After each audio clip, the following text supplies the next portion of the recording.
Hi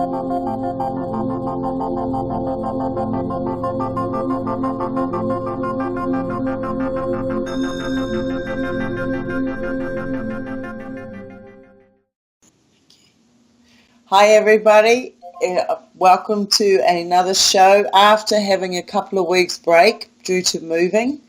The show is called Transmutations and I'm your host Stone Hobbit. And yes, I'm winging it today guys, I'm winging it because I didn't actually think we were going to get the internet on in time. As it is, it's a slow band, so I'm not sure how the show's going to run. But we are live on People for People Radio, and you can find us at peopleforpeople.ning.com. And we're a great bunch of people. We've got open minds. We question everything, and including the questions and where they come from in the first place. So as a lot of you guys know, I've just recently moved. My first move was a few years ago from the city to a country town, and we did a job while we were there and then we moved on. We're in the process of the moving on. We are going through so many different areas of stresses that should have literally torn us apart, but being aware of the actual players and the energies involved around us and knowing that it's not just one dimension, that it's a multi-dimension.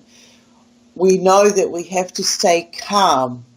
We have to get some of the stress out, vocalizing it, but also knowing where it's coming from and why you're releasing it in the first place. The situation that we have just, when I say we, I'm talking about myself on a multi-dimensional level, the other participants in this journey with me, anybody around me that knows me, that has come from one location to another location to another location and so on. Following the journey, you're on the same waka, you're on the same journey as what I am. Now, in saying that, moving to this new location, we had a lot of cleaning out to do of the other location. When we had moved the first time, we were still living out of boxes for 2 years because so much was going on at any one time. There wasn't that moment to be able to take a break. And both, when I say both, I mean myself and my friend, including the cats. We'd adopted another 2 animals into our lives. We were in a situation where we could not turn these lives away. It was, they came looking for us in the first place. So it was like we couldn't turn it away. Otherwise you can turn around and say we're just bloody suckers for punishment, and here we are, stuck with 4 bloody cats.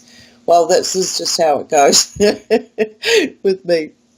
Now, we've moved out to the country, didn't think the show was going to go on, but at the last minute, all the bars on the modems showed up. In that moment, there was all these anxieties running through me, and I was analysing and breaking down why I was going through what I did. In all the other areas that should have been and could have been so stressful, I had nullified those to be able to cope with other people around me, other persons, the other situations and scenarios unfolding. So once I got to the end of it, I could see that the last thing they could use against me to try to get me trapped into the stressor state was moving all of my material objects, which actually I can let go of, don't mean bugger all to me, but at this moment they enhance the frequency that I work and I operate in. So being able to see that and change it, like tweak the dial a little bit. What can you live without? Have a look around you and see how much you actually have. At the end of the day, part of the topic that I'm going to talk about is elderly trafficking. We don't like to talk about this stuff. We don't like to talk about sexual abuse or rape or any kind of traumatic event. We don't like to talk about it. One of the biggest problems that we've created for ourselves is the fact that we believe that we're not allowed to talk about it. There are taboo subjects. Now, this is all programming, generational programming that we've been fed. You know, we're not mushrooms, guys. We don't need to be fed on BS all the time. You know, moving from the city and seeing the full-scale entrapment, the concrete boundaries and walls that they're creating, they'll just tell you that this is a barrier between A to B for the protection of C and D. And you'll walk away and go, okay, yeah, no, that makes sense. Yeah, I'll go with that. But what you're not looking at is, you know, F and G equal in slavery, equal roundup. You can't get over that wall in an emergency. You know, you're trapped on the other side of that wall. Why do they need to create these walls and boundaries? You know, we can create a certain level of rules that come from respecting ourselves and respecting one another, respecting the earth and the environment around us, knowing that we are not just this one entity, that we are a multidimensional entity interacting on a multidimensional universal rate. You know, when you go and do the basic of basic movements, you're actually interacting on so many other levels. I always say this in my shows, you know, the one thing that sticks in my mind the most is, why don't you show yourselves? Why aren't you here? We are here. We are with you all the time. We are within you. We are surrounding you. You are swimming in a density. This density is full with life, different forms of life. As soon as you make contact with that density, you are making a form of communication. It's just finding these channels. We use so much more of our so-called brain capacity. Our brain isn't the only area that collects the information and stores it for the next levels that we go to. You know, you might be working so much on this level in the 3D, but in your dimensional, there might be one frequency you're working with more than the rest of the frequencies. So therefore, if you're spending more time and working in that location more, when you cross over, you're going to be directed to either that level density or this light density on a higher level of it, so that you can communicate on another level with another density. I don't know if you're following me or not, but being where I am, I've noticed that going from the biggest city and seeing the different forms of imprisonment, the different forms of barriers and protocol and governance and authority creeping into these little areas. You know, they're quite big at one stage. There's a lot of freedom. People can come and go. You can park, you can pull up and park on the side of the street and know your car is safe. You know you're safe when you go into a building. Now, you have to park your car miles away. You've got to pay for it to be parked there. Then you get to your destination, and you know all the way along through that destination, you've been watched. You've been scanned. Every store you go into, you've been scanned. Your DNA's been checked. Everything about you is categorized and put into a database. So they turn around and you can see some of the technologies that they've got, giving you the illusion that when you pass on from this life, that when you get, if you get people popped, which is for me, it is a form of your consciousness being removed from the vessel without the vessel being decayed. And it's like they pull you straight out, they rip you straight out of your vessel and slam dunk you into another vessel. Now, are you a fish? Are you a bird? Are you a worm? What are you? You have to suddenly adjust to that situation. You have to suddenly get in touch with all those nerves and how you walk, and you will see people stumbling more often. I started watching people popping about three to 4 years ago, and I started writing about it, and I could see these people. I did it myself a couple of times. Basically what it is I see an entity outside of us with a flash of light so fast that our eye can't basically register it. It registers it as a shadow. It just as a split-second shadow is there and it's gone. That is the light bursting through the top of our skull.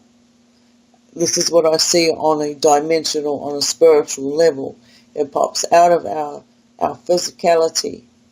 It gets taken, it gets reduced, and it gets either put back into the same vessel, otherwise it's collected for a different vessel, and a close in match spiritual will come back into your vessel. It has to get used to your vessel. It will stumble, it might even fall down, it might just fall asleep. Now, I've been in a couple of locations throughout my lifetime, and I don't know why my journey has gone the way my journey has gone. It has allowed me to see things that I would not. It's taken a long time for me to turn around and register some of the information that I've gotten. A long time ago, when an incident took place, I would be in that incident, the in and the now of that incident. And then I would walk away from it. I would be able to heal a little bit from the trauma provided by that. But it was there. I didn't understand how to transmute it. I didn't know how to transform it into something better than what it was. I knew it was there and it weighed me down. It always kept a heavy weight. It always came out every now and then in triggers. Now, I didn't understand or understand what or how triggers work. It's only been through the entirety of this process that I now can say that I can break down where those triggers come from, what those triggers are, the damages that those triggers are meant to be doing, and the symptoms and side effects, how the effects of these triggers, how you can turn around. You know what you've got. At one stage of my life, I was trying to identify some of the sexual abuse. Now, I had a person come to me and say to me and ask me questions about whether they were abused as a child or not. Now, I'm nobody to turn around and say whether somebody else has been abused or not. This comes down to your own personal choice. It's only you who knows what you have suffered, what you have gone through, what you have to sit back and work out. Okay? For me, it was having to break the conditioning that this is how our lives are meant to be. This is where we come from. This is what it's like for everybody else out there. But then when you turn around and realize, no, this is not how it's meant to be, you have to get to the stage of knowing in yourself that you're not going to take it anymore. This is not right. It's not sitting right for you. Something's off balance. And you need to know who you are. We don't know who we are. Can you honestly turn around and say that you can trust yourself that 110% or that 100%? Because if you turn around and tell yourself that you can, I'm going to turn around and say right to your face that you're a liar. Because if you don't know yourself that 100%, then you don't need to go around and give that kind of trust to any other person or authority figure or anybody who has a degree, blah, blah, blah, blah, blah, out there. You do not need to put that out there. We've been conditioned and programmed to believe that everything that authority tells us, we need to follow. The fairy tales out there, that we know they've only given us part stories. The conditioning is so strong out there. How many of you out there are still using a whole handful of shampoo to wash your hair to get it clean? And I know that when you were younger, you never had to do that. A little drop of shampoo or even soap would lather up your entire hair. It's not, okay, yes, the soap and the conditioners have changed, but they changed to match the water. That, when the water was clean and it didn't have all these chemicals in it, it was a softer water. You were able to lather your hair up in a different way. Now what's happening is you're fighting the chemicals within that, the chemical reaction with the water reaction onto your hair. You're not feeding your hair follicles anymore. You're destroying the chemical compounds on the tissue, around your skull. People are suffering more from dermatitis and scalp cradle cramp and this sort of thing than they ever did before. Dandruff and bald heads than they ever did before. They'll turn around and tell you that it's because you've got too much oil in one location or not enough oil in one location. I see this stuff all the time. I've experimented in areas of cutting someone's hair over a long period of time, massaging it with certain oils, massaging it in certain ways, and to this day I can turn around and say they've got hair when the rest of their siblings don't. So, there's the little things. What are you going to put yourself out there to experiment? You're here on this magnificent journey. Yes, it's got its ups and downs, but you cannot appreciate one without having the other. But you can lessen the side effects of the first side to get to the other, with the other. So by knowing a little bit of the knowledge of how these two sides of the scales work, you can balance out any kind of subject, any kind of anxiety. There's always a way. And once you figure out your balance, then you can change the balance slightly so that you don't have to go through all of those steps to get to that one particular level. So for me, like when I come here to do a show and stuff, a lot of stuff happens to me during the week because I've chosen, and I have chosen, not to live in just the 3D reality. I can see all the harshness around me, but I can also see the beauty. And communication, there are so many different levels of communication. In the early days when I started waking up to the information coming in and knowing what was right and what was wrong, what was abuse, how did abuse come about, what was it, why was it affecting me?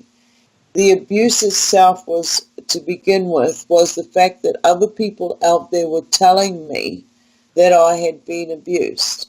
There was other people telling me that I should have this effect and that effect, and this, and I shouldn't be existing because of what I've gone through. Now, for me, it was just basically this is how it was.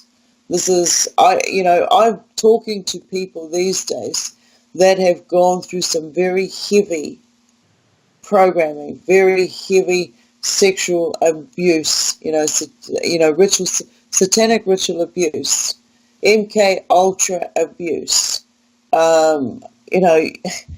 dimensional abuse. It's there, it happens. But when you're not realizing that it's something that has been taken away from you, see, what is it that's been taken away from you? It was your freedom, it was your right to turn around and say, hey, no, you can't go there, you don't have permission to go there. You don't have permission to take from me what it is that you are taking from me. Why is that so important to you? Because this is who I am. This is how I function. It's not right that everybody else out there had their 10 cents worth of how I have developed into who I am. In many occasions, they nearly went too far, taking my life completely. Who gave them the right to do that in the first place? Now it's not just that level, it's also all the ones that were on the dimensional sides of it, watching and looking in. Some will tell me that they were there to protect you. Some will tell me that they were there to feed from you. They were feeding from you at the same time. Now, which one am I meant to actually lean towards? because I can see both sides of it. And when they say dimensional self, for me, it's not just one dimension. When on one of the occasions, I'm standing there in a room watching a victim being victimized. I'm seeing my connection with that victim. It's like it was me in another lifetime. Yet there was a separation, there was a division. We were separate entities.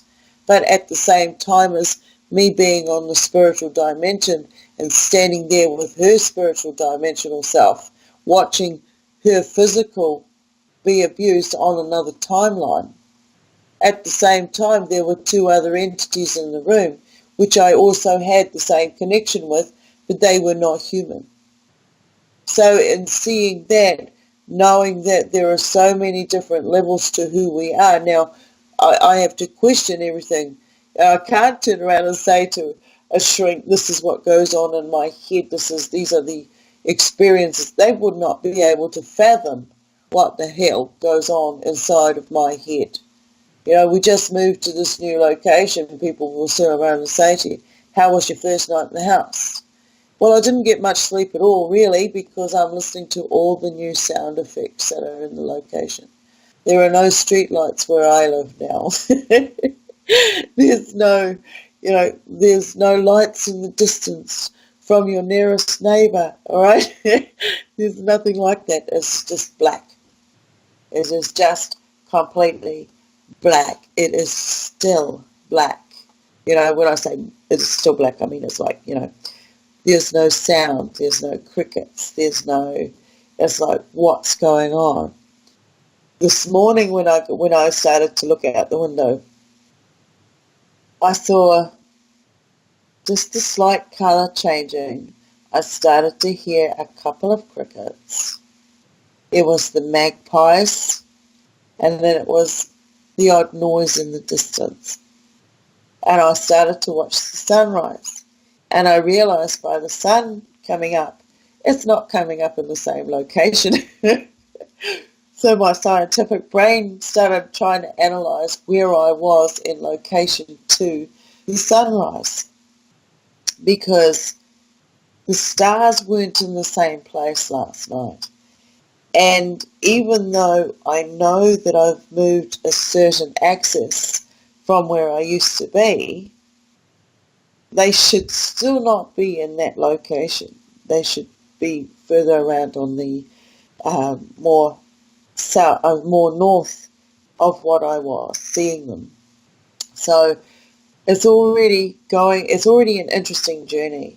Walking through the house, trying to keep the curtains open, knowing I'm in a remote place, and feeling like everybody is still looking in, and having to break that feeling that no, you're letting your imagination run wild with you. It's like, I know I'm going to have some form of encounter, and I definitely believe I've been directed to this place. Before I left the main city to come down here, when I was looking for a new location, a place came up that was just like this place. Now I went looking for it, and I drove too far out of the township to be on the right track. And then later on, when I put the ad in the paper, they replied to me again. And I'm feeling pretty sure that this is the same house that was offered to me a couple of years ago. So I'm looking for all the little avenues that are going to pop up and show themselves. It's like, I know I'm in training for something. I'm not sure what. I used to sleep with the windows open. The other day, driving to this property, I looked over. It was early in the morning. We hadn't come out at this stage at that hour before, so this was the first drive out. And in the distance was one of our biggest volcanoes looking at me with snow all down the sides. I would not have recognised it had I not seen the snow.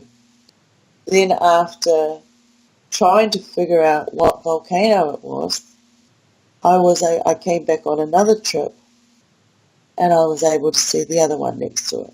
So I now know in proximity how high up I am.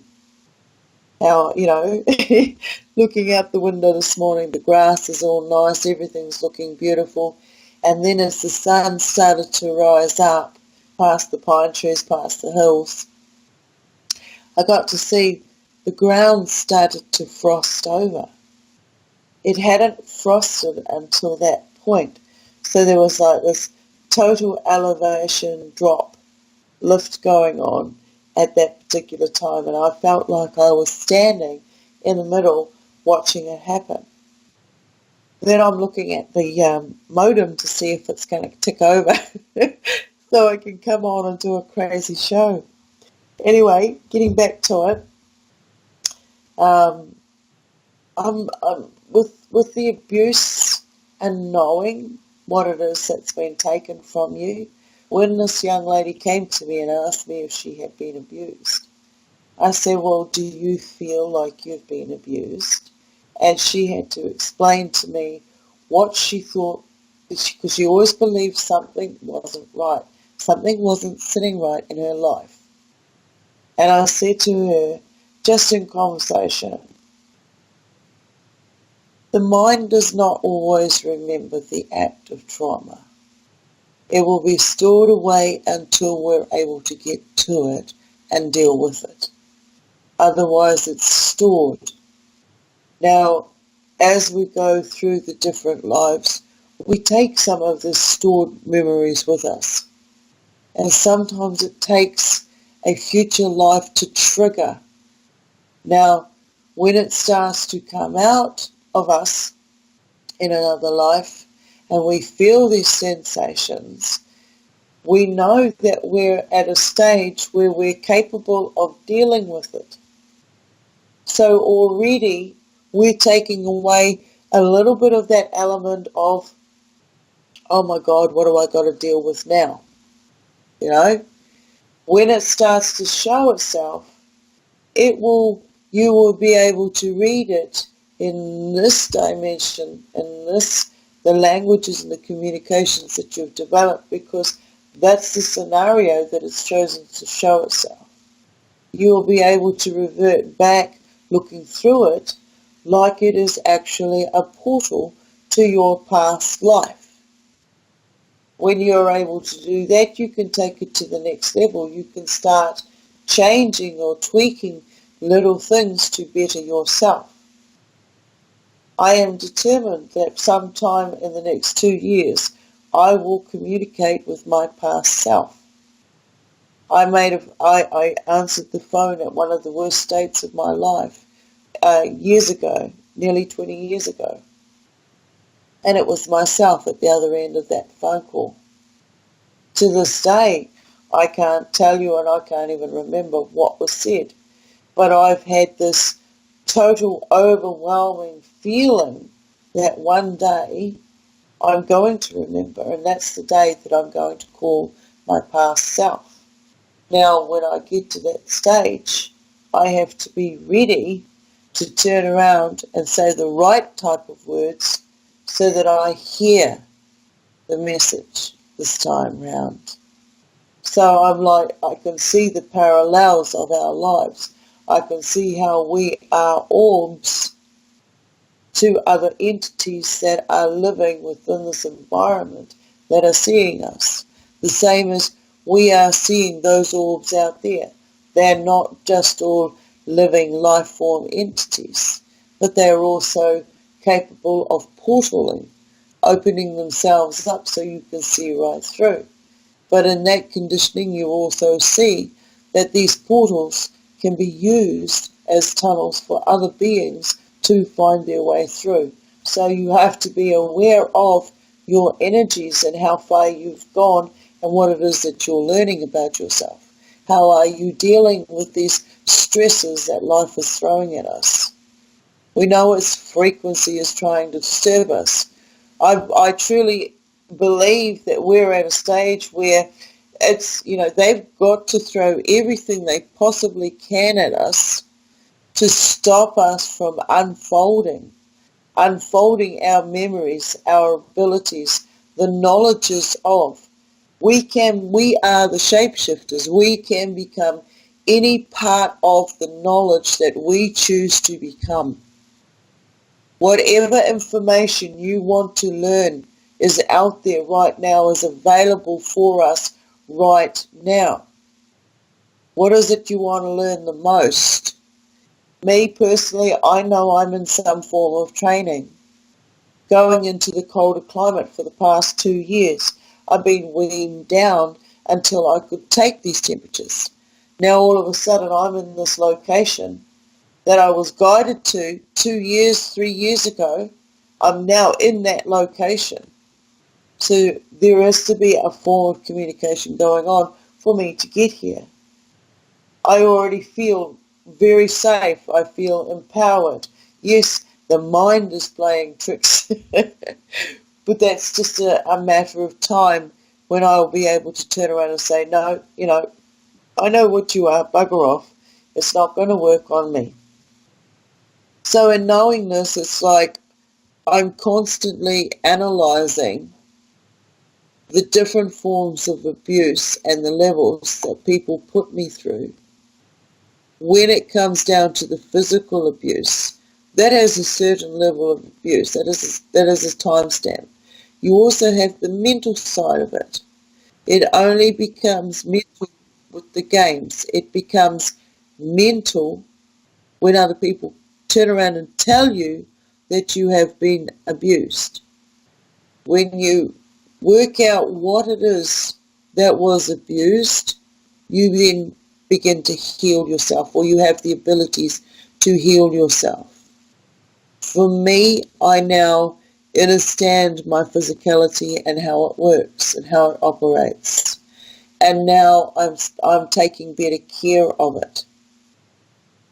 I never had that programming before because that programming was in the hands of others out there who were taking care of me or watching over me or directing me. I don't often talk this way because I don't need to. But there is a certain level and a certain time that you get to that you need to express yourself. We can't be mollycoddling every single action we do anymore. We can see that the governments around us are creating all of these very safe environments, mollycoddling the people, breaking down their immune system. Their immune system's going to be so weak shortly that, this immune system helps the frequency of the body. It works together. The frequency can up or down the immune system. It works the same way. It's like at the moment with the 5G, 6G, whatever you want to call it, they're going out there and they're cutting these trees down. Because when the frequency comes across, it is nature that dissipates the frequency.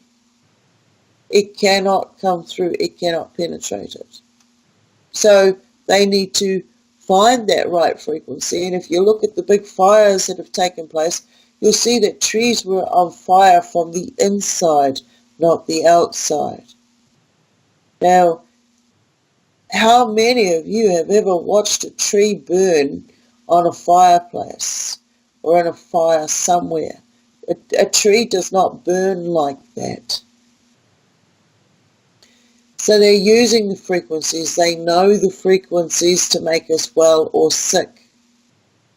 They know the frequencies of control. They're out there. They've been using this technology for years. They use it through the TV and through the programs. They use it in music. I really don't believe half of those musicians out there on stage actually have those voices. But the technologies allow them to play on our senses.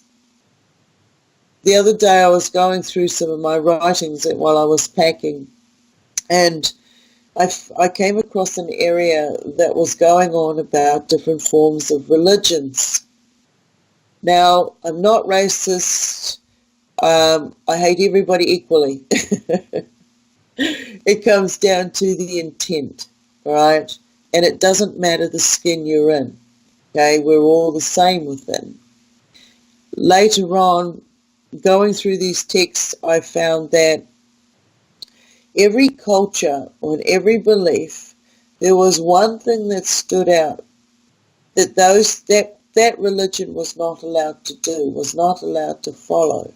The way they ate their food, when they ate their food, how they fasted, when they fasted, the different energies that were created, that I can see being created in these different things that they don't allow themselves to do.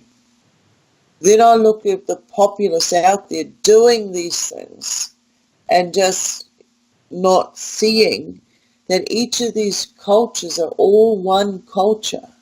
Each culture has its one thing that it will follow and worship that it says we're not allowed to do. We're not allowed to eat. We're not allowed to drink. You know, if you eat grain on a certain day, this is what's going to happen to you. Fear factors that they put in there. The reverse psychology that they've used out there on us. By when everybody says, no, you can't do this, that is the biggest reverse psychology moment out there that they use. When somebody says, no, you can't do this, the first thing that you think of is, yes, I can, and I'm going to go out there, I'm going to do it, and I'm going to give it a go, and I'm going to prove to you that you can't say no to me in the first place. Now you can go through all of that for yourself. Or you can just turn around and say, yeah, okay, I don't need to do that. Now, why don't I need to do that? Look a bit deeper. What's behind the actual reasoning that they're giving for not doing that in the first place? Is it something that is a fear factor for them or a conditioned programming that they've gone through? Or is there actually something behind that in the first place? How far are you willing to take yourself as your own personal experiment? How is it that you wish to be treated? By now you know what your free will is. You know how it works. You know that others out there can't do this and this. And you can turn around and say no. All right? You can say no. You can say yes. You're more aware now of what it is that you're partaking in any form of experiment. When you sit down and you eat somebody else's food, you know, your brain goes crazy. Do they wash their hands enough? What have they put in the food? Have they poisoned my food? What if I don't like their food, etc., etc.? I don't eat such and such. What if they're telling me lies that they put? So you prepare yourself. You prepare yourself so that you can still go along and be ready if you're not comfortable to eat their food. So you prepare yourself. You are in some form of training. You've gone through the experiences where you've been put in an uncomfortable position. So now you take yourself out of that position. You prepare yourself so that when that starts to raise itself again, you can say, oh no, I preferred this, if you don't mind. I have a certain diet that I need to follow. Or, you know, what is stopping you from telling others what you want to do? You know, when I'm saying this, I'm always talking in consideration and respect for all of us. You don't just go out there and force yourself on somebody else because you have a desire, okay? You don't go out there and force your ideals on somebody because you believe you are right all the time. It doesn't work that way. You go out there, you are the experiment. What areas do you want to learn about in this environment? There is so much there for us to learn. They turn around and try to say that you stop learning, you stop using a certain percentage of your brain by a certain age, blah, blah, blah, blah, blah. If you want to believe that, go right ahead, and you will have those same side effects as those that were telling you in the first place. Or you could listen to yourself. You could listen and actually communicate with yourself. Hear what your physicality needs. Hear what your spirituality needs. You can do all of these actions without hurting somebody else. Knowing that we live in the environment of predator and prey, we're always going to play the both roles. We're always going to be a predator and we're always going to be prey of one form or another. Whether you eat vegetables, fruit, or meat, it doesn't matter where. If you don't go out there and hunt it, but you're still consuming it, you're still hunting it. You're still craving it. You still need it for your mindset. That's where you're at. That's what you want to enjoy. Some of our physicality is imprinting from past lives, telling us that we need a certain something in our body to survive. You ate a lot of porridge in one lifetime, so this lifetime you're addicted to it. It goes round. Every time we come round, they're finding more and more DNA and skeletons and, bodies from history with different, they know what we ate in the past. They know what we're going to eat in the future. They can program it. They have, the genetically modified or the genetically engineered organisms and foods and everything that's out there has been designed from a past timeline that we have existed upon. They can already read the imprints of our bodies. Now, there was another discussion I was having the other day in regards to, in our DNA, there are imprints of all life on this planet. We have interacted and we are part of everything on this planet. Now, if you take it and fine-tune it, we find explanations. My explanation for some of this is, yes, we've lived different multi-lifetimes and we have imprints of that information. But there's also, you drink water on this planet. We are a water being. This water has travelled this planet round and around, through and out and back in. We are this information. It has a memory, right? It shares intelligence. When the two bodies of water come together, it shares its intelligence. It becomes one. We are the same. We gather this information, we take it with us, we store it, we forget about it, it gets triggered. There are different areas. When you get triggered with something, you got to look at what is the worst part of the feeling of that trigger. Why is it affecting me the way that it is affecting me? Why did it have that reaction? Why is my body having other symptoms? Like, for instance, some people will break out in a rash when they get close to somebody. There are sensitivities that are happening now and that are heightening now because of the squeeze that we're in frequency-wise. So if somebody used to feel uncomfortable in the past around a certain frequency being, then now their symptoms may be that they break out in an entire rash. If they are aware that they have that reaction to that person, they will either take themselves out of that environment or they will build up their immunity and find a way to deal with that environment. Now, okay, jumping back on track. Where am I? One of the things I wrote today was, today they may be my pains you complain of hearing. Tomorrow they will be your pains that you are dealing with. So pass it on. The pass it on part, I don't know where that came from. That came from just out of nowhere. That just jumped into that end of that sentence. But when I was reading it, it was like, for me, I live in a constant reality with pain. I'm dealing with pain 24/7. When I sleep, when I wake, whatever I do. And I find that a voice in my head said, this pain is not going to debilitate you. You're still going to function. But if you choose, it's not going to wound you.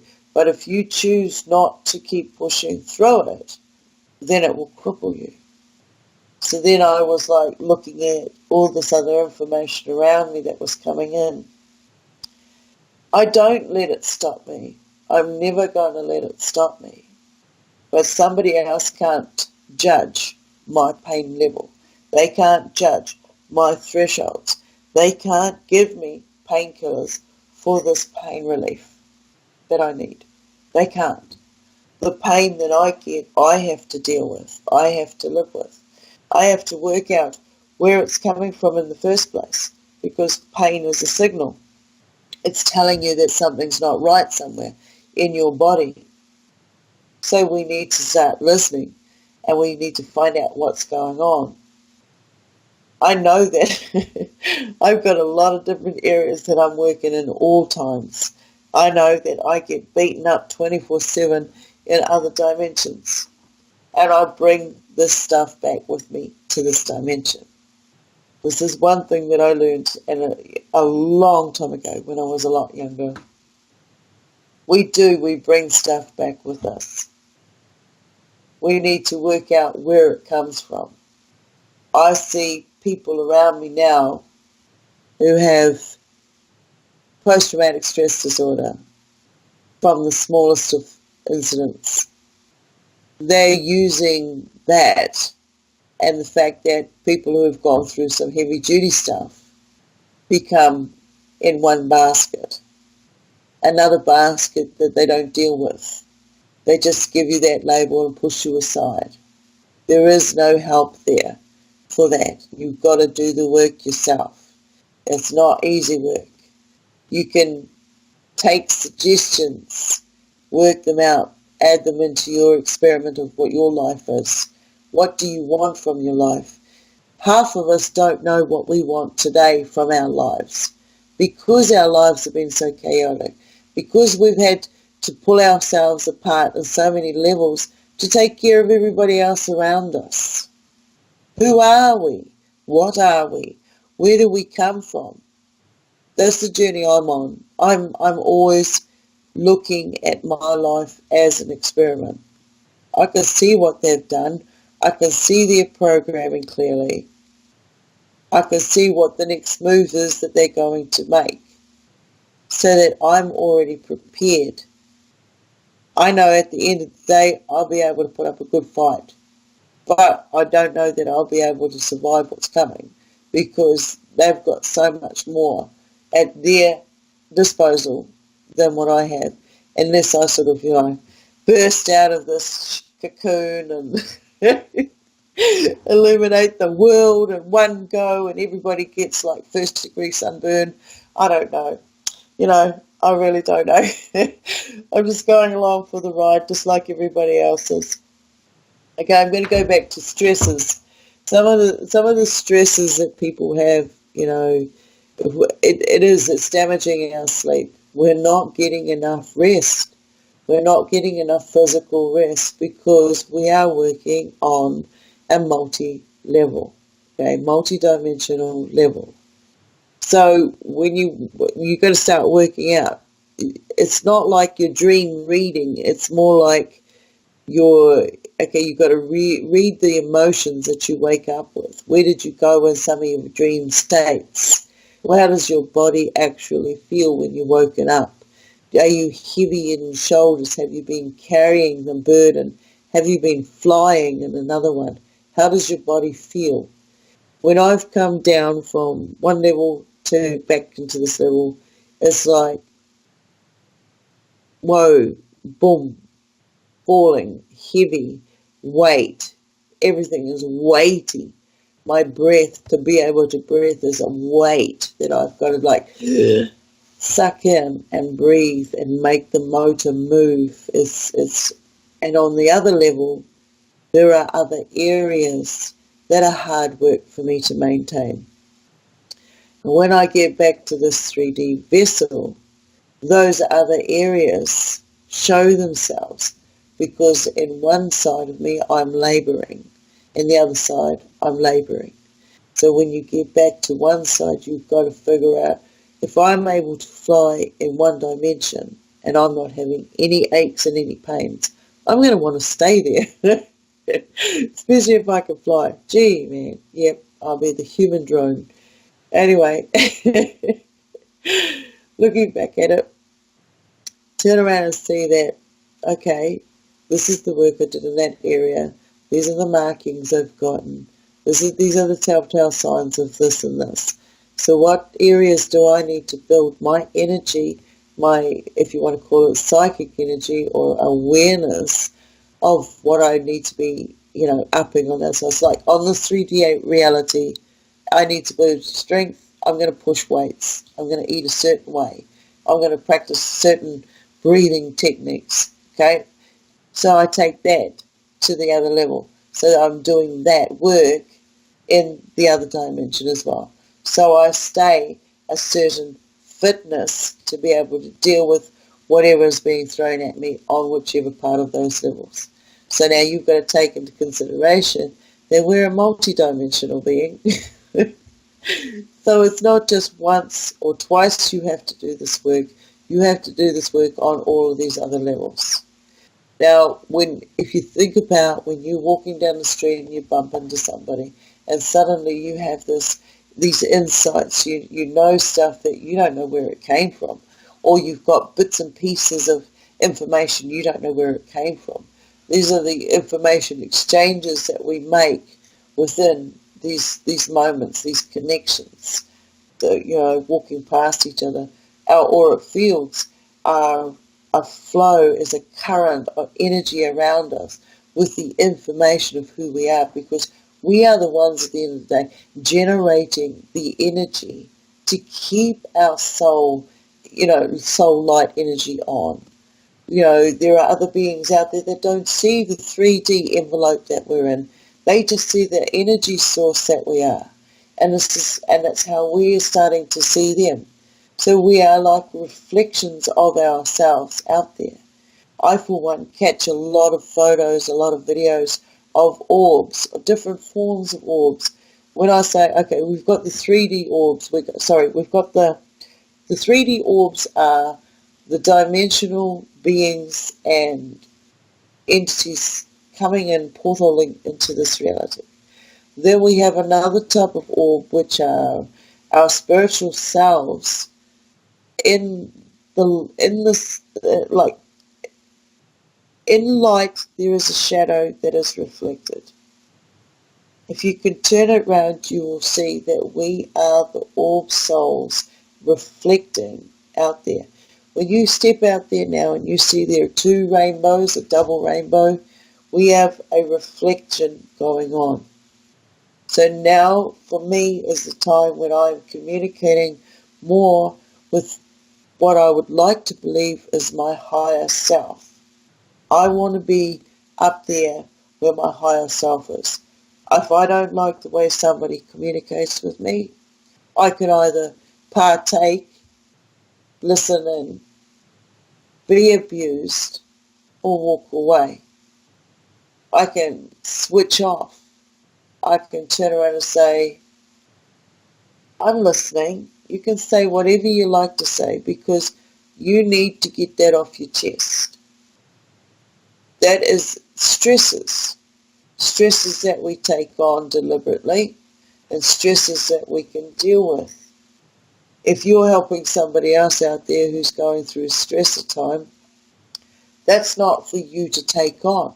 That's not that's their energy that they're trying to release. They're trying to make some form of intelligence format, be able to communicate with themselves over.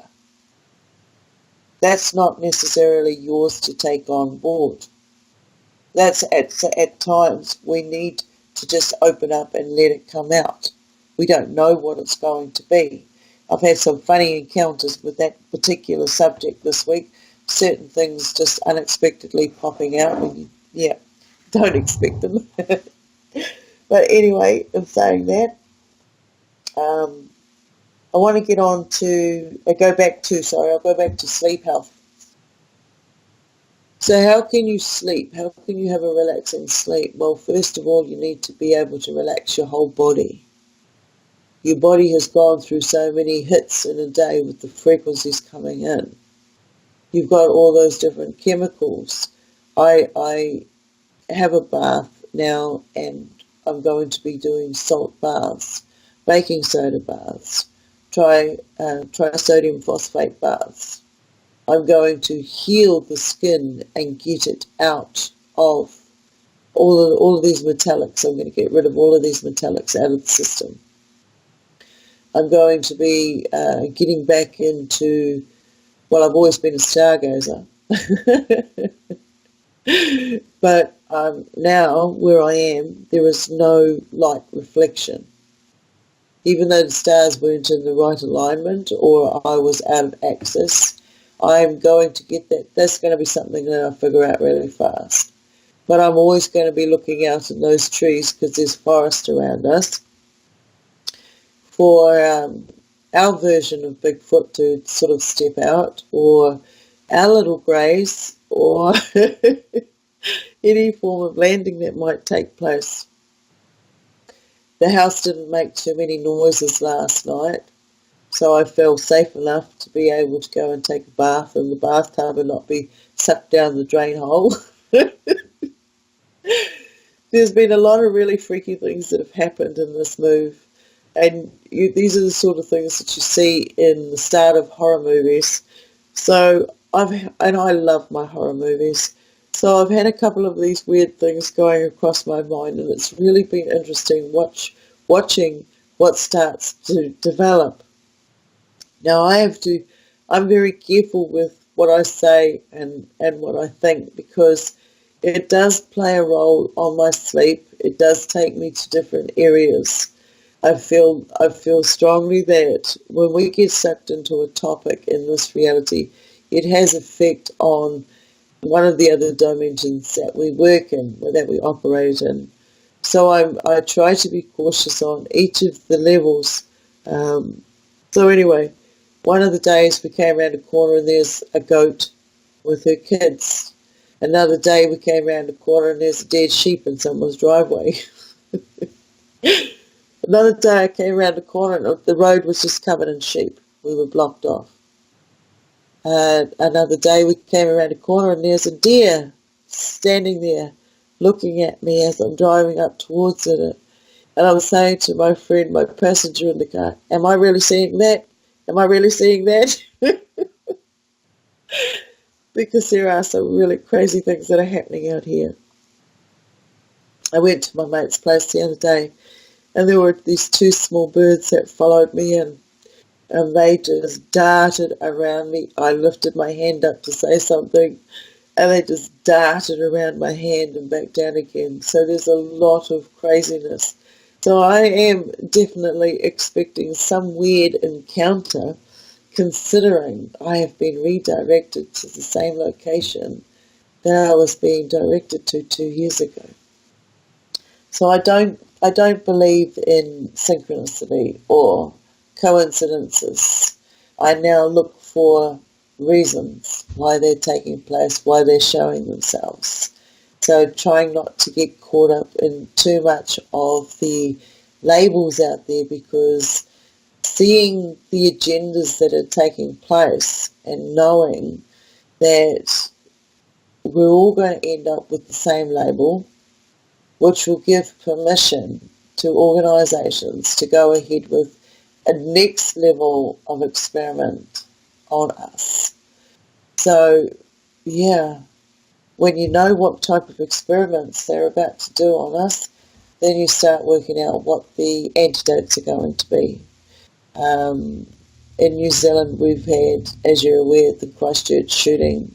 We've watched a lot of the craziness take place, like the sudden 3-day ruling of guns, the guns grab that they're doing here in New Zealand, changing the rules. We have Anzac Day coming up pretty shortly, and I've never really been one for following Anzac because I don't see it the same way as other people do. I see it as military organisations gathering up the young and the strongest and taking them out there, and it's murder. It's governmental murder that they've done. And so you can honour your dead, whichever way you choose to honour them. And with this Muslim shooting, they're trying to turn around and say that, oh, it's not just that. There's also a rugby team that we've got here called the Crusaders, and the Muslims are kicking up a stink saying that's in bad taste. Well, look, the Crusaders have been around here in New Zealand a lot longer than you guys have been, for a start. There's a level of respect you give to everybody in their cultures. You keep it within your boundaries. You don't go and taint somebody else's area or location with it. They will teach a certain level of religions in school, which I now believe is wrong. If you want religion, you go and deal with it on Sundays at church or whatever day it is that you worship at your church. You don't bring it out and put it on to somebody else. If you want to learn a language, you go somewhere else and you learn that language. You don't learn it at schools. There are different areas out there that they are teaching that they should not be teaching us. We're not learning the basics anymore of how to look after ourselves, our mental wellness, our physical wellness, what it is that we need to adapt to, the different changes. Nobody's seeing the earth changes. Nobody's out there in the actual temperatures watching them change, knowing how cold it's really getting. It is getting a lot colder than it ever was, that I remember anyway. I know that I'm attuning myself to this location. After seeing the snow on the hill out there, that was like, wow, that's awesome. I've been in training. Now I can see why. Because I'm going up in elevation. There's going to be less oxygen up here. So I'm going to have to create my own oxygen. I'm going to have to change my own environment around here. So anyway, in that, we've come over to the hour, and I need to take a break for a minute, so I think there may be a song available. If Gaz is with us, I would like to take a song break.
Welcome back to the second hour of Transmutations. I'm your host, Stone Hobbit, and we are live on People for People Radio. You can find us on peopleforpeopleradio.ning.com, and I'm going to answer a couple of questions here.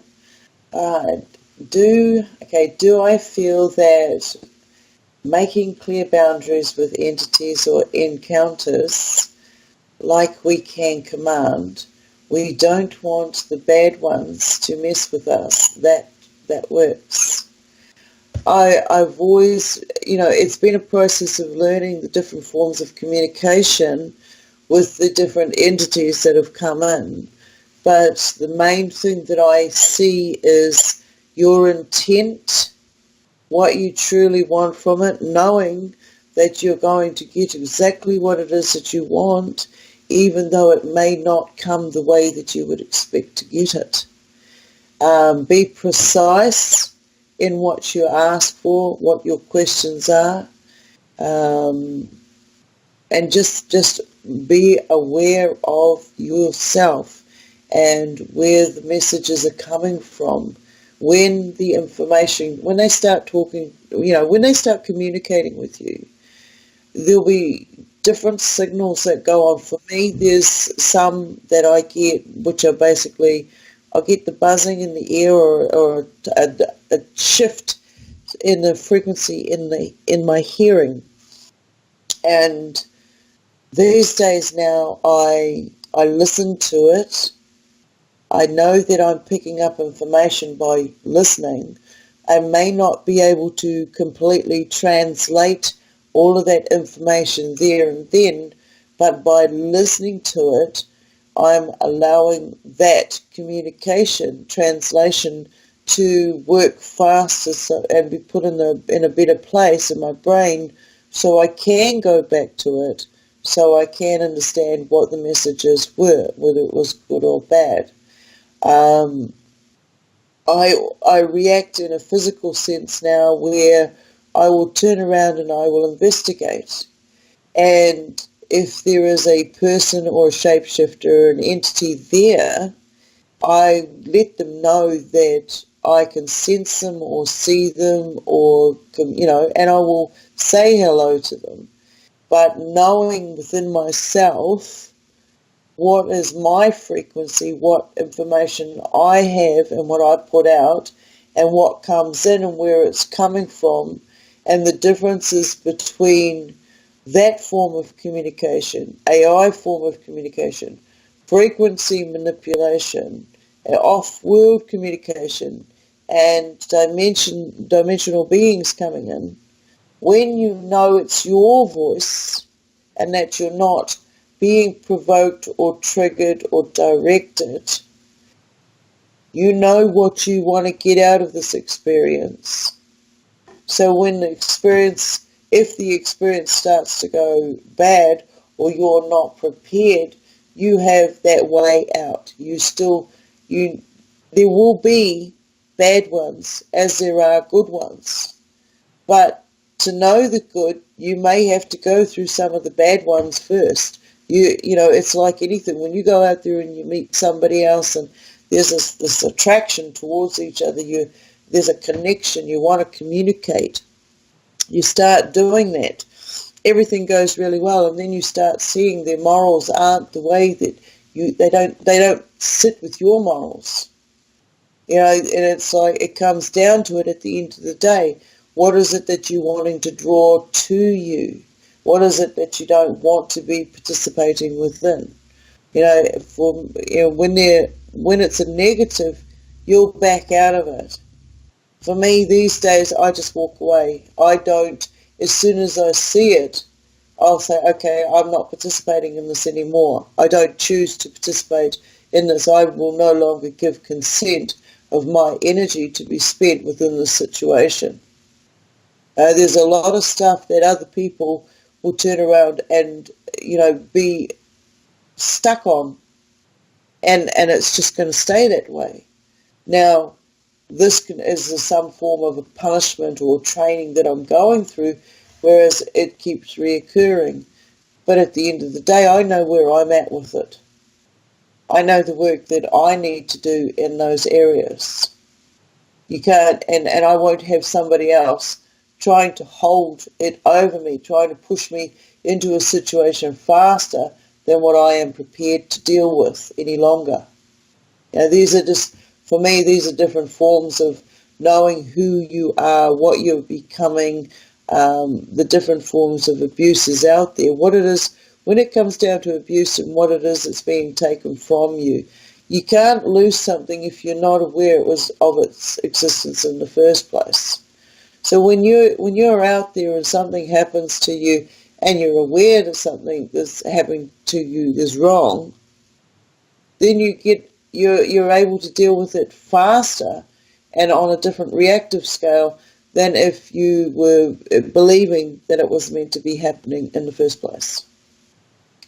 So basically on the topic of the beings coming in or the entities, if you're precise in your questioning and don't hammer the questions, work out some form of yes and no answers or picture format, because in all the different areas I've dealt with, there's some that don't communicate, or we're not of that level of communication. The mind-to-mind link. We're not there yet, but we are still able to break it down enough so that we can communicate. So if you take yourself back and, okay, so how do you communicate with a plant?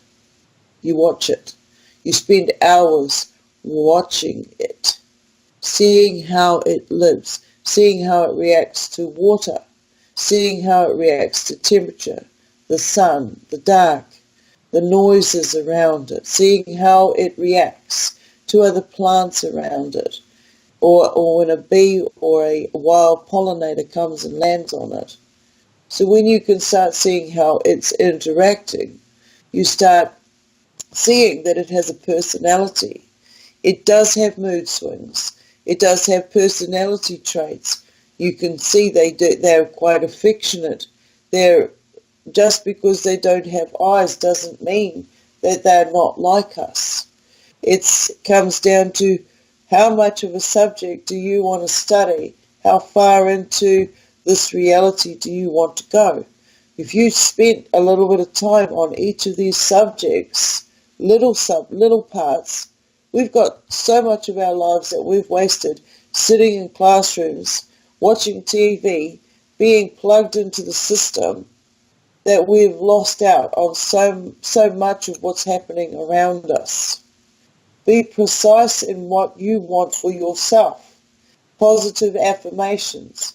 For me, I'm spending the next couple of years working hardcore on communication, transportation, like I want to levitate. You've got to have these crazy plans. Look, man, I really want to sit down and have a game of Skyrim because I haven't played it for about 3 or 4 years, and everything I'm seeing is so different. But I don't have the time to do that. But now and then, in the background, while I'm doing my housework or something, I can listen to a YouTube about somebody else who's played it. I still get that little pickup, that little buzz of, oh yeah, that's what I used to do. Now those chemicals that positivity brought to me, that was a lot. I was able to absorb it faster, and I had more time to do other jobs.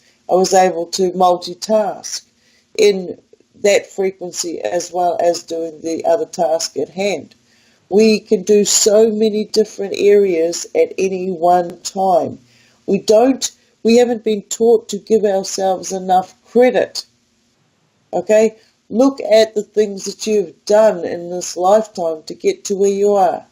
So what if you don't look like that model on TV or sound like that person over there? You have your way of communication.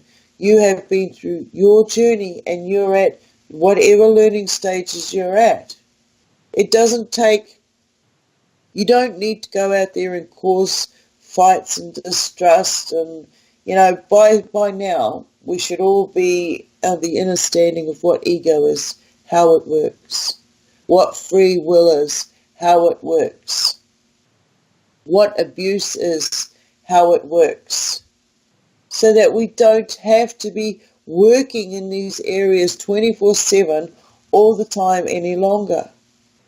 With these chronic pains I get, I've taken a lot of medication in my lifetime because of it. I got to the stage where I didn't need this medication because I built up my pain tolerances. There are times still now with the changes that I've been going through that I do need to up my pain relief. So what do? I'll put my painkillers between my thumb and my finger, and I will hold them there. And I will think about taking them, and then I will think about drinking that water that washed them down there. My brain and my fingertips are working together, and with my gut brain telling my system that you have an imprint of this information. Produce it yourself. There is enough of this chemical residue in my body to be able to work itself out.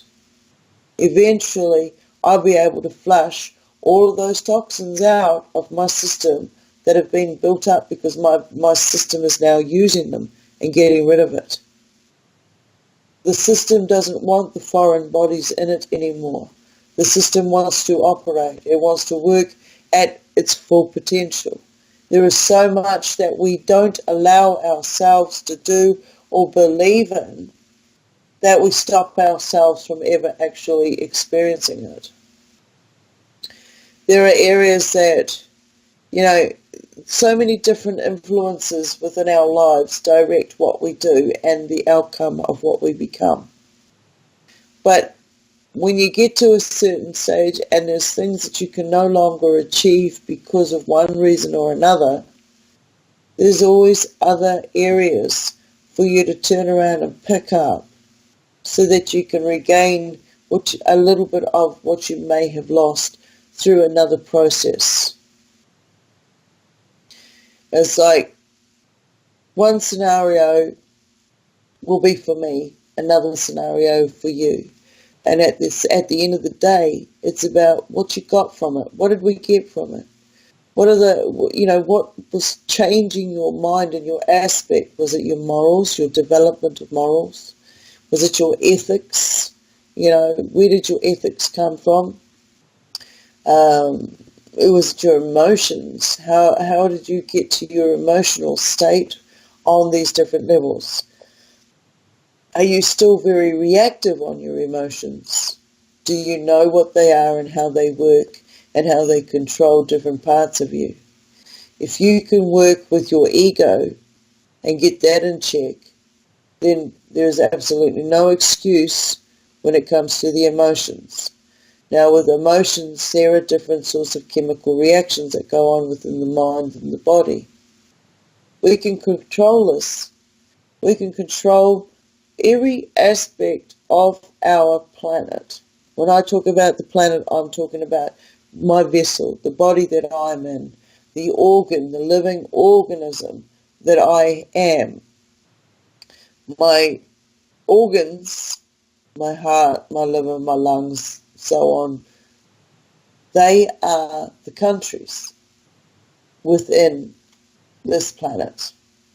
So I have my living organism, which is the skin that surrounds me. Outside of that, I have auric fields. And then I have my one main auric field, which protects me. We have different levels of atmosphere, biosphere, magnetic energies. We have the different forces around us.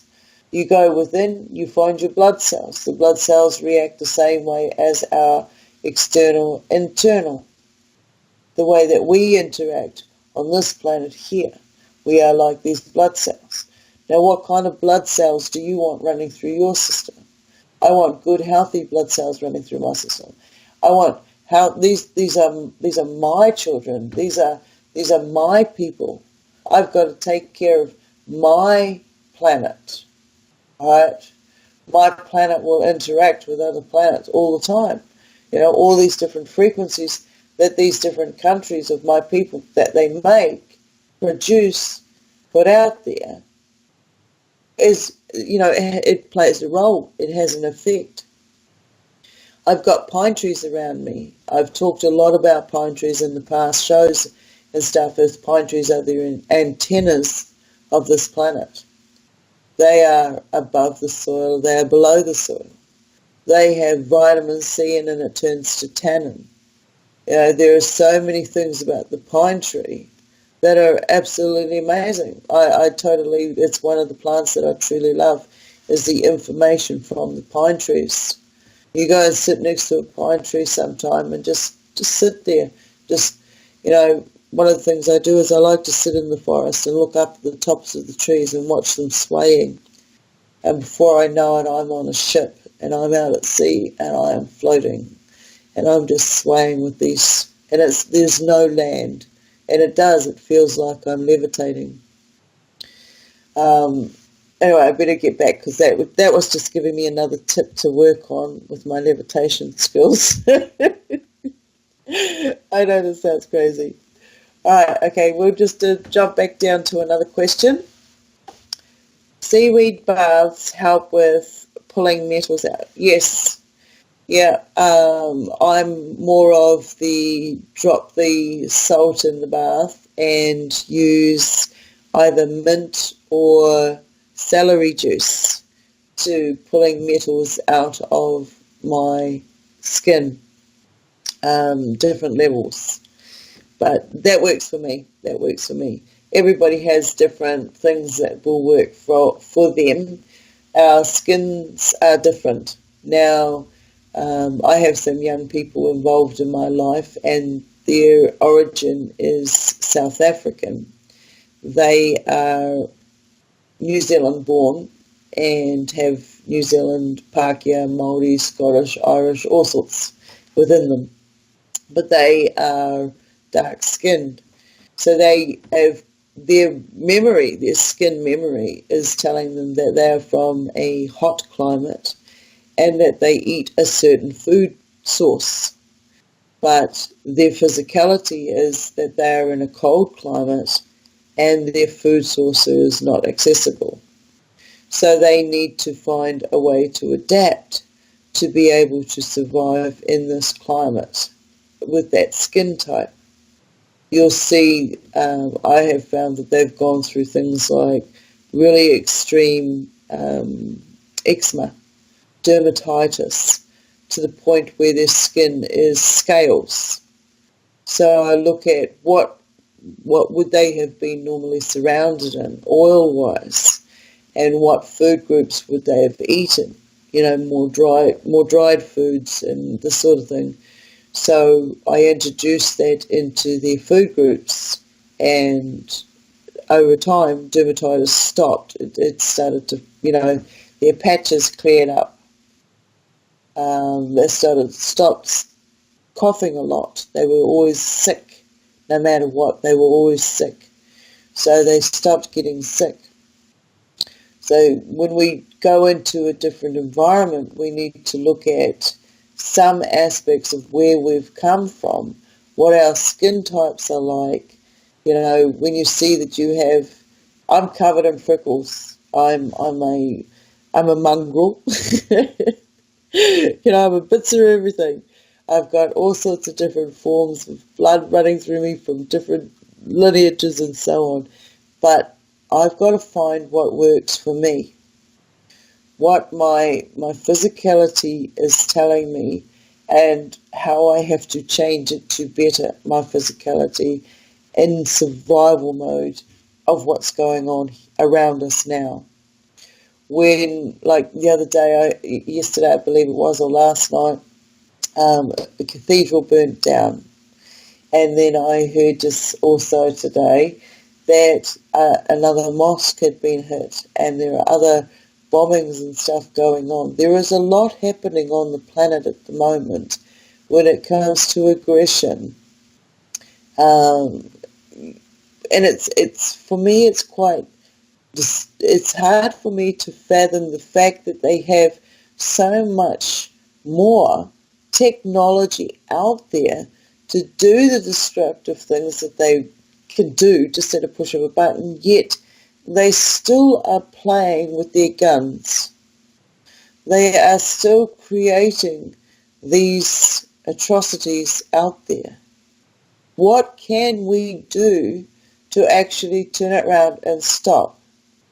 When a government turns around and takes on a religion that's not their own, dumbs out the people of that land's culture, their belief system, their medicines, and introduces another above another that's already taken this role in the first place, then they turn around and take your guns away. Now, I kicked up a stink a few years ago when they were doing the gun grabs in another country. I said it was coming here. I said it wasn't going to be long, and that they would use whatever excuse they needed to. I don't believe to this point, and people can call me heartless if you want, but I don't believe anybody got hurt at the mosque shooting here in Christchurch. There's too many red flags that have jumped out at me. There's still too much crap going on about it. It hasn't ended.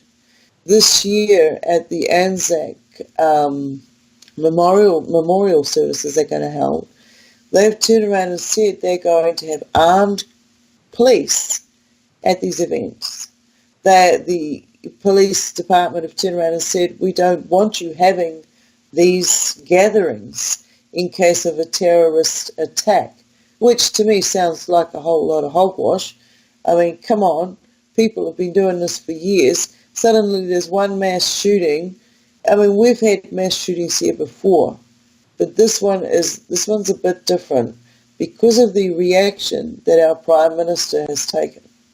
You know, I to this day don't believe that somebody needs to go out there and dress up as another culture to represent themselves or the way that they're feeling emotionally.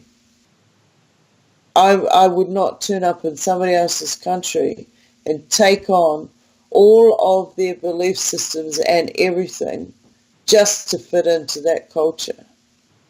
I would be respectful of some of the cultural beliefs and systems, but when it comes to what else goes on there, like the negative stuff behind that culture, then I choose what I choose, whether I want to step into that culture or not. Still respect my own morals. You know, when you go somewhere and you know that you are a respectful person, you're a considerate person, you would expect the likewise from everybody else around you. That is all I'm saying. I'm not getting into it in a way where there's any hate speech or anything of that sort. I just distrust humanity from my own upbringing. I distrust humanity. I associate myself with nature and animals more so. But yes, in every species, excuse me, like if you watch the animal kingdom long enough, you'll see that there's a predator and prey. It's no different to who we are. If you watch in the plant life, you'll see there is predator and prey in plant life as well. This includes insects. In every realm there is predator and there is prey. In some of these areas, you will see some will turn around and do like stage performances to make the mate come in, or to make the enemy come in, you know, or to hide and protect their own beings. We see it within our system that we have to fall into categories. We don't need to fall into categories. We just need to understand or understand how these categories work. You can be, you know, I'm looking at a lot of different forms of manipulation, and the manipulation of the mind is the biggest game of all. How far can they push your mental state? How far can you push your own mental state? How much do you think you know or are aware of? Whatever you think you know, you also are aware there's a hell of a lot more out there and so much further on that you can go. Now, I've been asked, why have I done so many different areas in my life? Well, I haven't purposely gone out there and done this and that to get to this and that. I've gone where I've gone. It's just what's turned up, and I've gone there, and I haven't realised that I've done that. It's like when I look around, it's in the situation of moving, you get it gets a bit more than you expect it to be, and yet you find the energy and the willpower to keep going because you know you're almost there and you can relax. But in realistic terms, you can't. You just, because when you get to that next stage, you have to start unloading and finding homes for all these new bits of stuff that you've got. Or you make a new pile and you throw it out, like what I'm going to do. You don't realise how much stuff you collect over time, and this works for the mental and the physical. Downscaling allows us to breathe a bit easier, allows us to take check of what we actually have got. You know, for the journey that I've just recently done with a couple of friends, and now watching the way that it went, it went out of our control. It went out of our control because they've made it so that the resources are no longer available. You can push through, and you can carry them on your back. And at the end of the day, when they've gone, there's nobody there for you. So if you don't take care of you, learn who you are and what you want from this journey, then we're all going to end up the same. We're all going to go the way that they want us to go. We're going to be people popped, and we're going to be put into new shells, and we're going to have to adjust to these new shells and these new systems, and we will be back to where we are right now. We don't know nothing. We don't know who we are. We don't know where we've come from. We just know that we have been, this is constant, repeated process, around and around again. And we know that there are a handful out there who know how this works and continually play the same program out on us. Excuse me, I need a drink.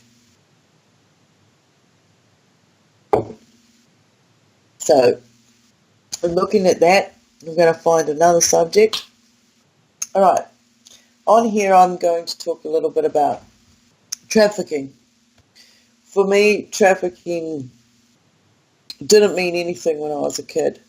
Not until I was an adult and I realised that in conversation, a very innocent conversation, that myself and other members of these cults and organisations that we were born into were actually trafficking. Now, going through the recent elderly care that I've been doing. Now, I've been working in elderly care off and on throughout my entire life. I've worked with different forms of disability, both physical and mental. I've worked with children and adults, you know, right to the end. And I mean death as the end. And then holding their hand as they crossed over, that sort of stuff. Well, in doing that and having conversations with people intending to open up a rest home, now I thought about, okay, well, what are you going to get from doing this? What are you getting from opening it up? With all the stuff that showed itself just recently, I got to see how allegations were falsely put down against other people, the two hard cases, the people that they didn't want to deal with, they didn't want there in the first place. How can we get rid of them? How can we bend the rules to get rid of them? So I saw that take place. And through that investigation, I discovered that the rest home manager happened to be on so-called annual leave, but looking deeper, he was on leave due to the board putting him there because of sexual allegations being found out with porn on his computer while at work.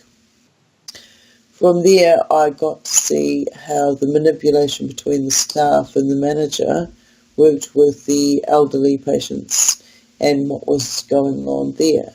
I then got to see how an estate was established, handed over to, because, the kin can't do anything. Inheritances are fading out. So when you're a certain age, it doesn't matter how many kids you've got, if they turn around and put you into a rest home, this is here in New Zealand, I don't know what it is like for other countries, I can't speak for other countries, but if you do some work on it and get back to me and let me know if it's the same. But here in New Zealand, basically, if you are a surviving partner with X amount of dollars or investment, or your property investment is over and above X amount of value, then that has to be sold. You have to pay a higher rate, and so you'll be known as a private. If you can't pay that, then the government, if it's under that, and here in New Zealand it's 220,000, if you have assets of worth of 220,000, then you are safe. The government will subsidise whatever is needed so that you can stay in a rest home.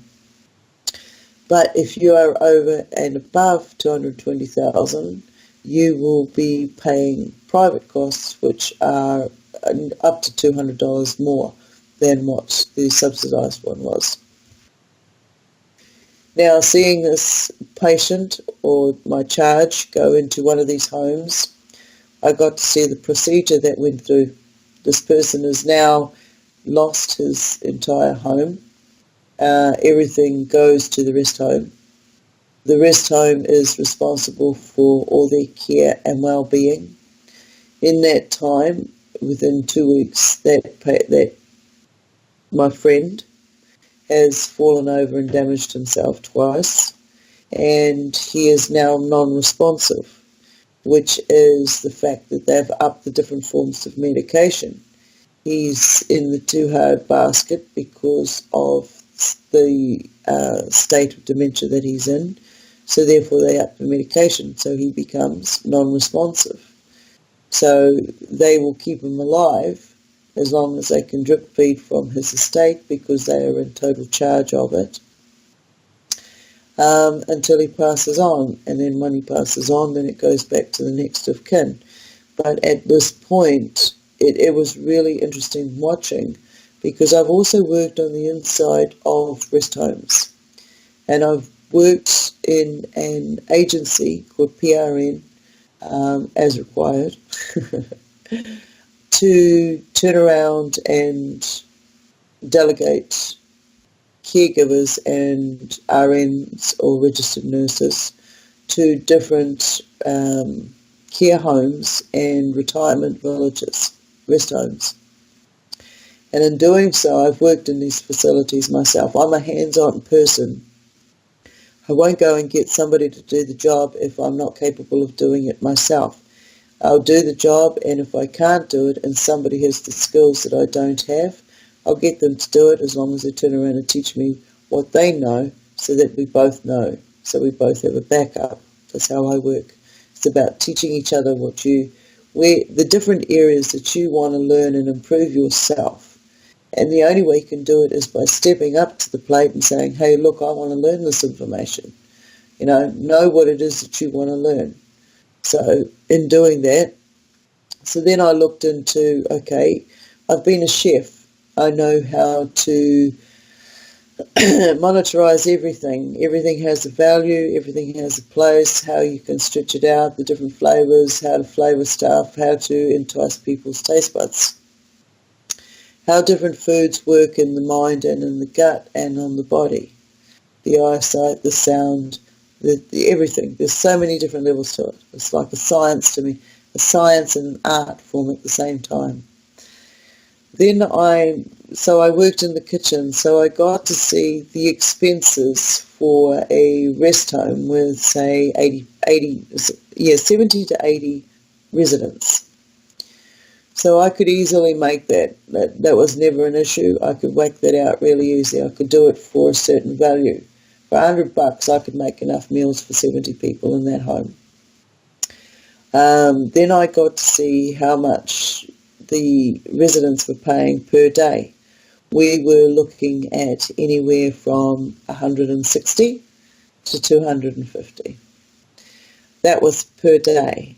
and I've done this job with a friend for coming on 3 years for absolutely nothing. Yeah, bloody idiots, I know. But anyway, we live and learn, don't we? Going on from that, I got to see that the actual care that was involved in taking care of a patient would not cost $160 a day. Now you think about that, you start adding the calculations up. You've got 70 to 80 residents at the minimum of $160 a day, and that is for 7 days a week. It adds up. It adds up extreme.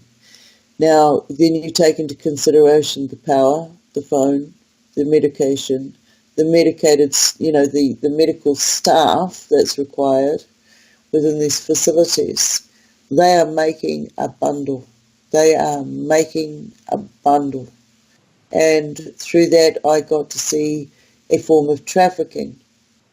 I got to see immigrated staff from one country coming in, getting a name changed, saying they're not related, working in these environments, being able to put into these positions of caregiving with no empathy or compassion, because they don't have that connection to this country. They come from another country. The management skills are lacking. The consideration skills are lacking. As far as I'm concerned, depending on what's happening in the hospital and the staff, there should be both male and female, for both male and female. Females at a certain age should not be subjected to male nurse staff. Likewise, for the opposite. By sending in young females to the older men, you are sparking all sorts of interest. That shouldn't go there. When that goes there, then you're creating complications. You're creating sexual allegations that don't need to take place, which then create bullying. It's an evil chain that doesn't stop. Once you get to that certain point, these people get put into secure environments. It's another form of lockdown for their own safety. Then they get medicated for their own safety because they're falling over all the time because of the medication.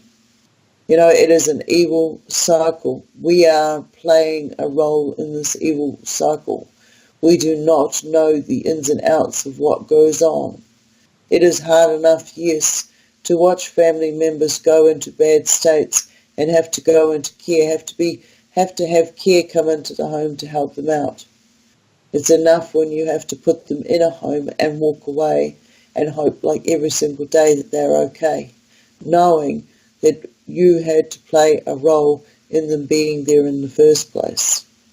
There are people out there who do not have empathy, do not have respect, consideration. When you see that happen, it is disgusting. It is absolutely disgusting. And you have to find ways within yourself, because that's not what you need to do. You know that this planet used to look after its own. We used to look after each other to whatever stage they got. We don't do that anymore. We live in a disposable society, disposable reality. Are you disposable? I like to believe I'm not disposable, even though it felt like it at times. I've hit some pretty dark places in my life and never thought I was ever going to come out of it. I don't know to this day how I managed to come out of it. I listen to people with their stories. I've got people coming. I'm going to have some people coming on my show in the near future, now that I'm re-establishing myself, that have gone through some very dark stuff. And people will not understand the way they talk because of the way they talk, because of the stages that they're at with their experience. Myself, I'm able to understand their language because I spoke that language at one stage. And the key for me was to be able to actually recognize that, yes, I did speak that way. That was the terminologies that I used. What happened? When did I change? Why did I change? Or, I analyze everything that I can. That is the way my brain works. But I make sure I have fun in the process. Like the other day, for instance, on a happier note, as we're coming to the end of the show, I went for a journey around the backyard. My backyard now is miles and miles of just open space with pine trees and little rivers. Okay, and at the first set, there was this little pond, very clear water. You could drink it, and it looks absolutely fantastic. Then I went for a bit further, and I found a walnut tree. In the middle of nowhere, a walnut tree growing. And I'm looking at these walnuts on the ground thinking, now, how did they get there? Where did they come from?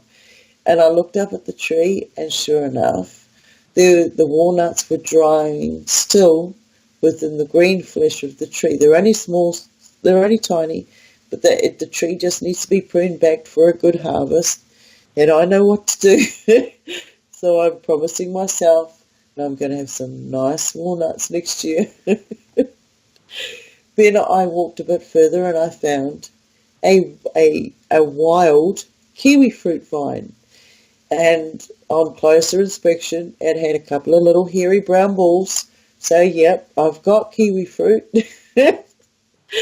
So it's just about going around my environment, seeing what's available in my environment, feeling the little smiles, knowing what actually makes you smile. And it only has to be the smallest thing that will creep in and warm your entire vessel with that little, you got it. That's so nice to see. You've got a connection, you've got a reaction, you've got a memory from something. It's those that will enhance your light energy. With this light energy that you're building within you right now, you're clearing out a lot of this other rubbish. You're being able to see the signs and recognize information and transmute that information, transform that information. These guests that I'm bringing in, we're going to go into some dark places because it's not about being mollycoddled or being wrapped up in pop rap anymore. It's about knowing what really does go on out there, the wounds that people get. Now, this is not for people to take on the information in a negative sense, but it's to be able to understand that it doesn't matter what we go through on the levels. We have forms and abilities to adapt to every situation that rises itself. We have the abilities to protect ourselves. If you can recognize the signs as they're coming in, you react in a different sense. But when you're not training to do anything for yourself, you're always going to get the same stuff that you've always gotten. Now, in saying that, I'm getting close to the end of the show, and I'd like to thank everybody who's been around. I haven't looked in the chat room because I've just recently come back, and my computer crashed before the show, and as I can see, I'm not even in the chat room. That's how my life works. So if you have any questions for the next show, I will be here next week. My time is 8 o'clock in the morning now, and we're going into winter, so it is very cold here. I'm sitting right now, and I swore I'd never get one, but I'm in a onesie with slippers on and gloves and a hot water bottle. And I can see snow on the volcano out there. And yes, I'm closer to the volcano than I thought I was going to be. But anyway, if it happens, it happens. And if it doesn't, oh well, I'm in a nice spot. And I've got spring water, so that's going to be fantastic. I've got fish, that's good. My cats are making a pretty good change. I've got a couple more jobs to do, and then I've got to go back into town. So it's great being back. I'm going to come up with some fantastic information with some really good guests coming online shortly.